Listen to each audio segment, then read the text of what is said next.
Hey everybody, it's John Barrows with Make It Happen Mondays. Hopefully you're all doing all right today. It's President's Day, so it's one of those light days. I actually love days like this, these kind of half holidays, because usually the phones aren't lighting up, email's not too heavy, and there's a great opportunity to kind of get your shit together, kind of clean up some of the tasks, get prepared for the week, do some planning, those type of things. So I'm actually pretty fired up today to check a few of those things off the list that have been sitting there for a while. But hopefully you're doing the same. Not expecting a huge turnout today because of the holiday. But for those of you who are watching, thanks, and also nice work, right? Because you're the ones that are gonna excel. So today, what we're gonna do on episode number 3 of Make It Happen Mondays is we're gonna talk about phone. I do a lot of training, and a lot of it's on email and contact strategy and that type of stuff. And phone is one of those things that keeps coming up. People keep asking, hey John, should I even leave? What's the point? Why should I make phone calls? Nobody calls me back. It's like, I make 100 phone calls to get one conversation. Why should I leave voicemails? And so we're going to talk about some just tips and ideas and structure today that you can apply on the phone because, like it or not, the phone is part of the equation. It's not the only thing. Like if your managers are out there saying, screw phone, screw email, screw social, just hit the phones 100 dials a day, that type of stuff, then I'm worried, right? Because that's absolutely not the right way to go these days. It's a mix of all of it, all right? And so I'm going to back up a little bit and specifically talk about my generation versus the generation that's coming out right now, the millennials or whatever, and some of the fundamental problems with phone and how we can address them. So one thing is, I'm 41 years old. So when I grew up in sales, that was it. It was the phone. I mean, email was starting to creep in, but if I was on email, my boss was like, "What the hell are you doing on email? Like, get on the damn phones." It was the whole old school boiler room, reco, that type of shit. And so that's the way I grew up in sales. And I think that was really good, as a matter of fact, because it just got me more comfortable talking to people, more comfortable just interrupting people, and also phone was the main means of communication. Growing up, it's like, you had that phone that had the cord on it. You had to drag it all the way into your room to have some privacy about it for me. But the millennial generation, that 22, 20, to between 30 and 35 and stuff, you guys didn't grow up with the phones, all right? Actually, there's study after study that I've been reading these days that talks about how millennials think that the phone is rude because it's an interruption and you're impeding on somebody else's time, right? So it's kind of rude to just take that time when it's unannounced. And so you add that to the fact that so millennials didn't grow up with a phone, so it's uncomfortable anyways. Then you talk about the open office environment, right? I love the open office environment for collaboration and those type of things, but I'll tell you one thing, man, it crushes the phone. It crushes phone productivity. Because say you're the only kid, like say you're sitting there in the open office environment and you're like, you know what, fuck it, I want to make some phone calls. If you're the only one making phone calls in your whole area, I guarantee you feel like everybody in the entire office is listening to every single word that's coming out of your mouth, right? And for me, I'm actually a pretty confident cat, right? So for me, but even still, when I was on the phones, even back then, 10 years ago, 15 years ago, if I was the only one making phone calls, I'd be up there with my headset on making some phone calls, and then all of a sudden I'd kind of catch that. I'd say something a little off or whatever, and somebody would just kind of give me that look, like, "What did you just say?" And if I would have catch that look, I'd fall apart. I'd be like, "Oh, yeah, shit, yeah, fuck, never mind." So for me, I still had to go and lock myself in a conference room by myself and put my headset on so I could really get the most out of phone. And so you add the fact that if you're younger, you didn't grow up with the phone, to the fact that it's just not as effective as it was anymore because people aren't even picking up the phone. And then the open office environment, you totally understand why the trend is away from the phone. But I will say a couple of things to pay attention to. 40-somethings, whether you like it or not, Gen Xers and above, we're the decision makers these days. We grew up on the phones. So I still like talking on the phones, right? Maybe to, maybe not, hey, cold call I'll pick up every cold call, but I enjoy having conversations with people. And I was sitting on a panel a while back at a conference, and actually I wasn't on the panel. There was 4 executives on a panel: CEO, CFO, and all these different ones. And somebody raised their hand and was like, hey, what's the newest, coolest app that people are using to be effective these days and getting in touch with executives? And literally all of them in unison said, the phone.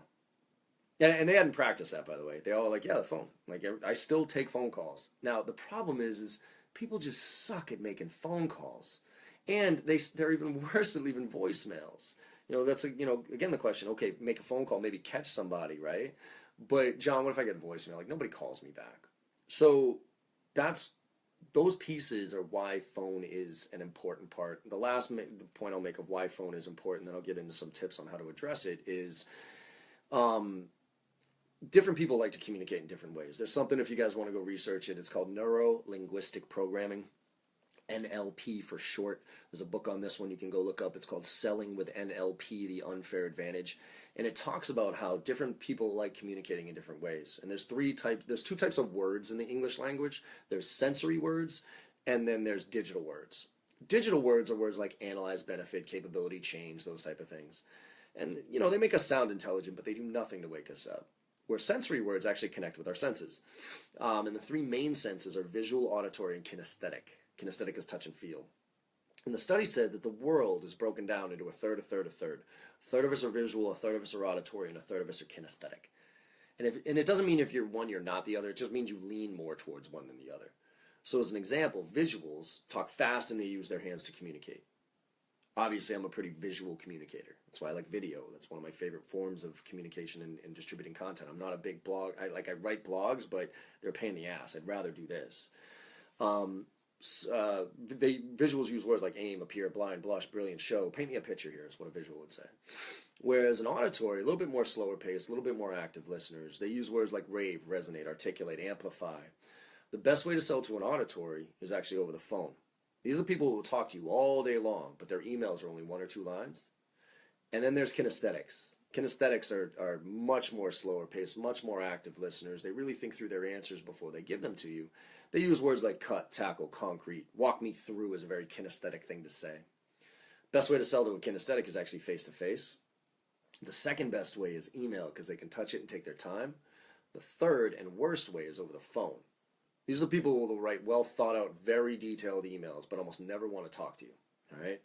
So, because I have no idea what type of communicator you are, I got to mix it up, right, with my contact strategy. So, because if I send 5 emails to an auditory, my chances of you responding drop. If I make 5 phone calls to a kinesthetic, my chance of you responding drop. That's why I got to mix it up. So that's why email, call, email, social, send something in the mail every once in a while, whatever. Just try to hit all 3. But everything that I'm doing initially is to get you on the phone. Because here's some more stats to throw at you. I forget what this guy's, Dr. Albert, whatever the guy's name is, but he put together a study of how people communicate, and it's broken down 8, 35, 57. 8% is the words that we use, right? So that's email, effectively. Well, that was awesome. Love Wi-Fi connections at home. Booted me off there. So anyways, take 2. Hopefully, let's try to tie these 2 together. I don't know how Facebook Live works as far as posting shit, but hopefully that first one, hopefully we recorded it. So anyways, what we're talking about again with Make It Happen Mondays here is getting on the phones. And what I was saying earlier in the previous one, like I said, hopefully it posted there, but if not, we can redo this, is that those 3 types of communicators, visual, auditory, and kinesthetic, and they all communicate in different ways, which is why we need to mix up the context strategy, which is why phone is important. And again, the other piece of it here is the way that people communicate. 8, 35, 57, 8% is the words, 35% is the tonality, and 57% is body language. And so phone is really only 43% of the way that we communicate, which is why face-to-face is actually better than phone, but phone 43 is better than email, which is 8. That's why everything that I try to do is to get people on the phone. So I mix up my contact strategy, and everything is to try to say, okay, what's the best way to get 10 minutes on your calendar so I can have this conversation? Because over the phone I can develop rapport, I can build, I can handle objections a little bit more effectively, and there's a relationship there. Whereas over email, it's not. And so that's why I think phone is still extremely important first of all, as a skill set to develop, but second of all, as a means of communicating with people and as a means of getting in touch with people.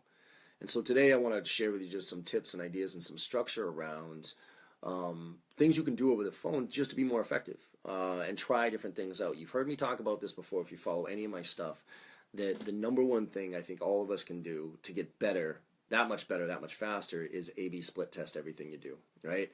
So try two different approaches for one, issue. So if you're going after CFOs, for instance, come up with two different messages to a CFO based on their priorities or something like that. Call 20 of them and say this, call 20 of them and say that. See which one yields a higher response rate, all right? So with that, let's talk about voicemails for a minute here. The reason why most people don't leave voicemails is because they suck at leaving voicemails. Their voicemails are, they all sound exactly the same, right? Hi, this is John Barrows of J. Barrows Consulting. We do sales training consulting for Fortune 500 companies. I'd love to talk to you about your sales training needs. Call me back. My old company, Thrive Networks. Hi, John. Hi, this is John Barrows with Thrive Networks. We do outsourced IT support for small and mid-sized companies in the Boston area. Take a really unique approach to manage your IT infrastructure by combining the best when people technology have to offer. Love to talk to you about your sales or your IT support needs. Or, there's just no value in it. So they give a decent value proposition, but there's no value in it for the person. And you got to think of to yourself, if you're leaving a voicemail or sending an email to somebody, what do you think of the most valuable asset any of us have? Right? It's time. So if you want my time, it's got to be pretty damn clear that I'm going to get something out of this. And so that's why you got to have something in your voicemails that prompts me to say, well, shit, maybe I should spend my time, giving this person a call back. Because there's going to be something in it for me outside of just to help understand what my 2017 priorities are and how we can help you achieve your goals, which is just stupid. So, a couple of things here. I leave voicemails, not because I expect callbacks, but because when I leave voicemails, my email response rate goes up pretty significantly. All right, so I love the call email approach, where you call and you say, hey, the reason for my call today is blah, blah, blah. And by the way, I'm going to send you an email too, so if you want to respond to me that way, you can. Or vice versa, you send an email and then right afterwards, hey, it's 2:35 on Wednesday afternoon. I just want to let you know I just sent you an email about this. If you want to take a look at it, call or email me back. I'd appreciate it. That gets a pretty high response rate as it compares to just voicemails or just emails. So that's one thing. The other thing, going back to 8:35:57 and how we communicate, again, you're only dealing with 43% of the way that people communicate, okay? So, if you're only dealing with 43%, you better make it worth it, right? So here's a couple of tips. If you're having a bad day, send emails, all right? If you're having a good day, get on the phones. Also, when you're making phone calls, stand up. Stand up when you're making phone calls, because when you stand up, your voice projects way better. It's a much more confident position than this, right? Me walking around inside sales organizations, I can't tell you who's crushing it on the phones. I can tell you who's not crushing it on the phones. They all look exactly the same, right? All the people who aren't crushing it on the phones, they're the ones who are hunched over in their cube or on their, in their desk, like leaving voicemails like this, praying to God that the person next to them isn't actually listening to what they're having to say. I'm not saying the ones with the headsets on, all loud and obnoxious and walking around the office or making it rain. I'm saying those people aren't, right? So when you're making phone calls, stand up. And also, I think actually sprinkling phone calls throughout the day is a drastic waste of time. So if you're going to make 2 or 3 phone calls and then send a couple of emails and make some phone calls and send some emails, I think that is just a drastic waste of time. Because you can't learn anything that way. You can't get into momentum about that. So, but where I know phone can be effective is when you hyper-focus for like an hour. And I call them power hours, where you're not just making cold calls for an hour, but you're making cold calls into one very specific persona or one very specific scenario with one very specific message for an hour. So for instance, I'm going to call every VP of sales in the SaaS industry that uses Salesforce under 25 million. And I'm going to come up with a message for that group. And I'm going to call all of them and say the same damn thing over and over and over again. Hey, the reason for my call today is blah, blah, blah. Want to call you back. Rinse, repeat, rinse, repeat. Because the first few phone calls are going to be a little rough, but then all of a sudden you're going to catch that groove. And cold calling, sales in general, is about momentum, right? And you make 3, 4, 5, 6 phone calls, all of a sudden you kind of catch that, all right, I'm in this. And then what happens to us, though, is we kill that momentum. Because when somebody says, okay, we get a good conversation, and somebody says, all right, John, sounds interesting, why don't you send me some information? Most people stop everything they're doing, they write this nice custom piece of information, like it's the only one they've ever sent before, And then, and they hit send and they feel like they kind of did something. So they stop, get up, freshen up the coffee or whatever it is, walk around a little bit. And right there, you just crush your momentum. All right. So then you got to get back on the horse again. It takes a while to get going. So for me, for that hour, I do usually a half-hour prep for a 1-hour call blitz. Well, during that prep, I'll figure out who my target audience is going to be, what my message is going to be, what are some maybe 2 or 3 questions I can ask them, and get my numbers right so I'm not doing research or any of that crap, and then just hammer it for an hour. And I track, how many calls, how many referrals, how many meetings did I set up, right? Just to keep a little back and napkin math, like a little notepad by your desk, 1, 2, 3, 4, 5, 1, 2, 3, 4, 5. Because for an hour, if I do a half-hour prep for a 1-hour call blitz, I can usually bang out $20, $25 in an hour, no problem. And so, you do that once in the morning, once in the afternoon. There's your 50 dials if that's what your numbers are. And you've also learned something. So, because if I were to tell you right now, make 50 dials in a day, and you sprinkle them throughout the day, first of all, it's hard to get there. Second of all, the only thing you have to measure if you're not paying attention is how many meetings that you got from those 50 dials. Right? And if you get 0, that's a horrible day. That's one of those days where you go home and you're like, God, what am I doing here, right? But if you, say I say make 50 dials and make 25 dials with this approach and 25 dials with that approach, and you still get no meetings, to me that's actually not a bad day. Because you just figured out 2 approaches that don't work. And tomorrow you come in and try to figure out 2 more, right? And the more you try that out, the better results you're going to get, all right? So you'll start to figure things out. So that's why in that hour, I can hyper-focus, I can learn something, and I can get hyped up for that hour, right? Getting hyped up for an entire day's worth of cold calling, not a chance. For an hour, you know what? Grab a couple of Red Bulls, get a couple of people around me going with this. Let's nail it. I can do that for an hour, and I can be very effective, all right? So those power hours, by the way, here's one more that I love doing, and this goes back to that open office environment. I really recommend you grab the people around you and run that call blitz in that hour together. So everybody's just a little bit of noise to it. Everybody's kind of working off and learning from each other, listening in. And there's another way to do this, which is where you take 4 people, at most, 4 people at most. And you grab a conference room, and then you grab a speakerphone. And everybody makes round robin dials on the speakerphone. So first person calls up, right? Because, hold on, I'm trying to get Wi-Fi here from my laptop now that crashed. But, first, so we're sitting in the room, there's 4 of us, and I make a phone call on the speakerphone, and say the secretary or the receptionist picks up and just shreds me, like completely embarrasses me, whatever. Well, and hangs up on me mid-sentence, right? So first of all, everybody else is laughing because it's fun to watch train wrecks live. Second of all, you're up next. You're going to do what I just did? Obviously not. You're going to do something totally different. So, and say you do something smooth and you have a good conversation and you get through and get a meeting, right? Well, then the next person up, they're going to do what you did and avoid what I did. And, as you go around, you will learn more in that scenario than you will ever learn in any training you will ever go to in your entire lives, including my stuff, right? Because it's not role play, which is the fake kind of bullshit, whatever, but it's more live application, but it's learning with that live application. I would really recommend pulling your boss into this too. Show them, seeing what they got. I used to do this with my reps to show them there wasn't any magic bullet to this. Like I was just as good or not as good as them. I got hung up on just like they did. All right, and we can all learn something from each other. So try that. Another nugget here is when you're making phone calls, don't touch. First of all, remove touch and base and checking in from your vocabulary. It means there's no reason for your call, so therefore there's no reason for me to talk to you. Second of all, and replace it with this phrase. It's one of my favorite nuggets. The phrase, the reason for my call is. Finish that sentence. If you cannot finish that sentence, you shouldn't be making the phone calls, all right? And it better be something better than I want to sell you something.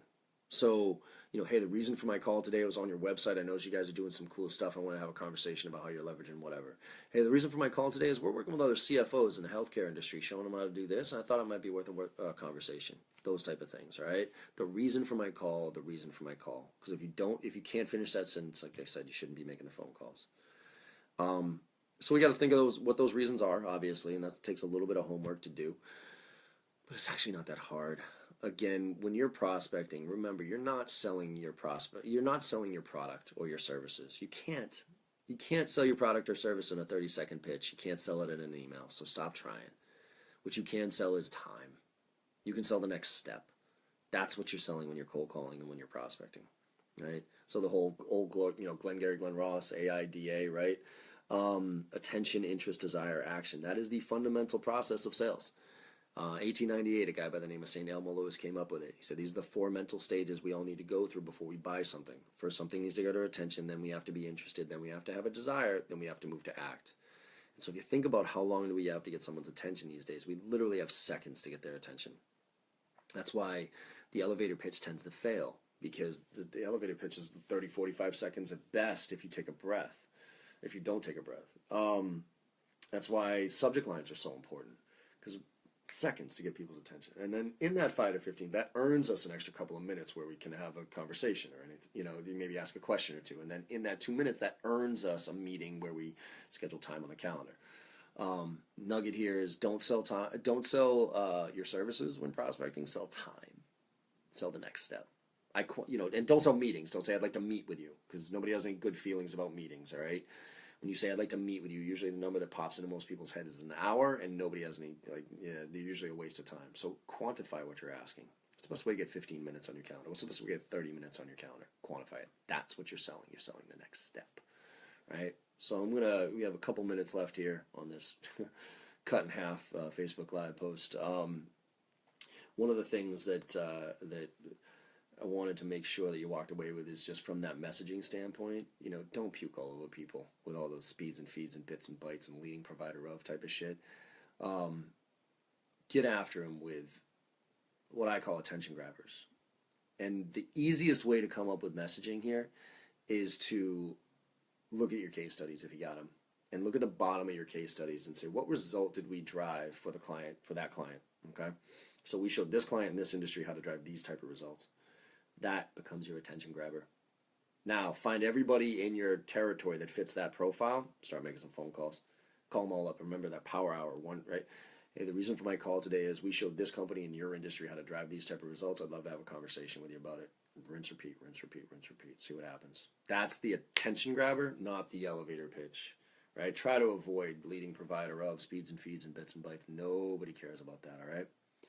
So anyways, there's one more, there's a couple of questions here from Johnston, so thank you, Johnston, for this. And being one of the people that hang in there with me. It says, how do you incorporate phone calls, touch points in an enterprise multi-thread sales approach for companies with 1,000+ employees? This is divide and conquer, man. Section it out. So really tier out those, I usually tier out my accounts. Not only, I got my great accounts, my average accounts, my crap accounts, so tier 1, tier 2, tier 3, but I also look within those accounts.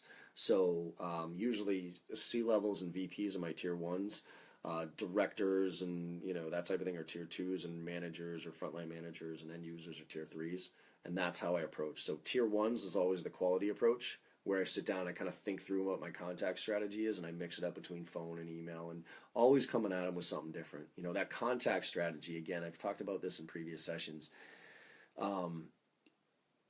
The critical component of a contact strategy is the unique factor of, first of all, using a different form of communication every single time, mixing it up, but also saying something different every single time. Right, so you kind of carve up. If you were to look at my value proposition, for instance, there's two ways people tend to prospect. One is the generic elevator pitch approach, where it's, hey, we do sales training consulting for Fortune 500 companies. It guarantees you the results you're looking for at every stage of the sales process, and that doesn't work. Well, the other way is they do, hey, we do sales training consulting, and we do prospecting, meeting execution, negotiation, objection handling, closing. Those are the 5 things I do, and I could probably wrap a nice tight little message around that. But the problem is say I leave you that voicemail or send you that email and you don't respond. What's my next email? What's my next voicemail? So, it's touching base, checking in. You get my first email, and that's that. So instead, my first email to you is going to be about prospecting. You don't like that one? Whatever. My next phone call to you is going to be about negotiation. You don't like that one? I don't care. Here comes another email about meeting execution. And I'm just going to kind of carve it up and keep poking at you. And so going to your question here, if I were to look at it, I would say, okay, let me tier out my accounts. Let me tier out within those accounts for these enterprise. And I'm a big top-down seller, so I usually start up there. I'm not saying bottom-up's bad. I'm just saying it's actually easier to go this way. and I'm going to craft a message and a contact strategy to each one of the titles, right? Because my value to a CFO is different than my value is to a CEO, is different than my value is to a CIO. So I want to craft my message about what value do I bring to each one of those, come up with a contact strategy, go after them. Sometimes I might go after the CEO, my contact strategy is 6 unique touches in 30 days. So sometimes I'll go after the CEO, 6 unique touches in 30 days, and if they don't respond, then I'll go after the CFO, 6 touches in 30 days, and tweak up the message a little bit. Other times, if it's a big enough account and I really want to get in there and there's a lot of stuff to talk about, I'll go after all of them at the same time. I just want to make sure that my contact strategy is a little bit, again, tweaked so it's not the same message to everybody. And then to get the volume up there, that's where, the tier 2s come into play, the directors or maybe frontline VPs, depending on how large the organization is. And I might come up with a message that says, hey, you know what, we show directors in this industry how to drive these type of results, and here's a case study or something like that, and maybe send that out to the group of them. But a targeted message, not just a generic whatever, but a targeted message to that role, for whatever reason. And then, my tier 3s, that's where I'm just going to probably just blast out a template email for whatever.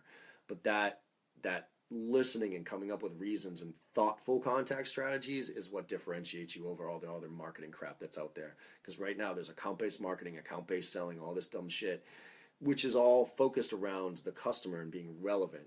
And people are trying to take shortcuts around that. They're trying to automate that process. And I'm telling you right now, there's so much noise out there right now. The number one thing you can do to crack through that noise is to elevate the quality and the relevance, so that again, the reason I'm reaching out to you specifically, and also a contact strategy that consists of more than 1 or 2 messages that are pointed towards me, right? 5, 6, 7, 8. I'm gonna actually write a blog post coming up here. I don't think it's gonna be this week. It's gonna be next week, where somebody reached out to me finally with more than 5 touches that were all thoughtful and tailored to me. And I'm giving the guy a call just because of that. And I'm doing a soft survey now with a lot of executives that I'm talking to, and I'm asking them, hey, when was the last time a rep actually reached out to you with a thoughtful message that was different more than 3, 4, 5, 6 times, right? And every executive I talk to is like, nope, hasn't happened. I can't tell you the last time it's happened. I ask them, hey, if somebody did and came at you with a different point of value and thought through and maybe read through and found this and whatever, hey, what about that? And put together 5, 6, 7 touches, would you respond to them? Most of them are like, yeah, absolutely. Just out of sheer, appreciation for the approach, if nothing else. So this is why mixing it up, phone, email, you never know if those emails are getting stuck in the spam filters. Phone might prompt them to go look at it. Social is obviously a huge part of that, which we'll talk about in one of these sessions as well. But again, the main thing today is get on those phones. Right? It's a skill set that's just going to help you out through the rest of your career. Don't be afraid of it. The worst thing that people can do on the phone is hang up on you. Unless you're being offensive or rude or something like that, then they're going to call your boss. I've done that before, trust me, where I've called some kid out because he's such a douche. But if you're respectful, you have a reason to call, the worst thing that can happen is they hang up on you. So don't be afraid. Stand up, get on the phones, hyper-focused for an hour. Yeah, exactly, Johnson. No's the second best answer, right? Yes is the best answer in sales. No's the second best. Maybe your no response is the worst. So have some fun with it, too. I just realize we're not curing cancer here, everybody. That's why I grab a couple of friends, grab a couple of Red Bulls, and fuck around for a little bit, see what happens. I promise you, the more, the mentality you have going into it dictates the results, right? I always talk to my daughter, focus on what you can eat. Effort, attitude, and treat people, right? You can focus on your effort, you can focus on your attitude, you can focus on what you can control, which is what you can eat. Effort, attitude, and how you treat people. With cold calling, a lot of it has to do with effort and attitude, all right? So get on the phones, have some fun. Today is actually not a bad day to make phone calls. I mean, I'm sitting here in my office, my phone isn't ringing, my emails aren't there. Shit, somebody calls me up, I might pick it up. I'm in a pretty chill mood, too. I might have to be open to having a conversation. I bet you a ton of executives are in their office right now. Go high or go home. Make some phone calls. Make it happen. Let me know if you guys have any questions or if there's anything I can do. By the way, if you could help me out, I will ask one thing. If you got any value out of this, or if you're going to watch this later and got value out of this, if you could do me a favor and like the Facebook page, obviously. Follow me on Snapchat, John M as in Michael Barrows, all one word. And just help me spread some of the social stuff. I'm trying to build up the following here, and I'm trying to add recurring value to my audience. And so the more people that get on these type of things and ask questions, the more value I can add. So if you could do me any favors and just help share the love here, I'd appreciate it. All right, everybody, make it happen.